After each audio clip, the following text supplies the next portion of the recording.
دي غرفة نويبع راس شيطان يعني، وده محمود وهو بيفتح الشباك. السلام عليكم. الإضاءة مش جاية عشان النور قوي، بس البحر باين هناك اهو، البحر باين اهو. احنا قاعدين على الشاطئ على طول. هعلم لغايه امتى فيكم؟ طب خلاص معلش، إعادة توجيه تاني. دي الأوضة اللي في راس شيطان، نويبع في راس شيطان، والبحر هناك اهو باين اهو.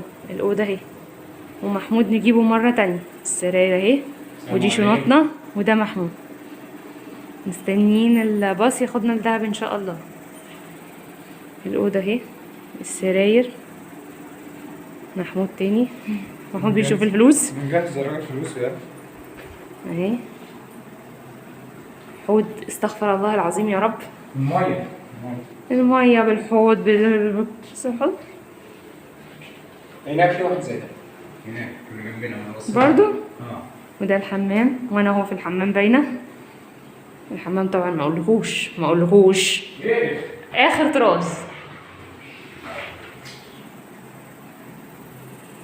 هي كويسه يعني، مش هنكذب، بس هي كويسه بالنسبه لاول مره. وان شاء الله ما تبقاش اخر مره. يلا باي.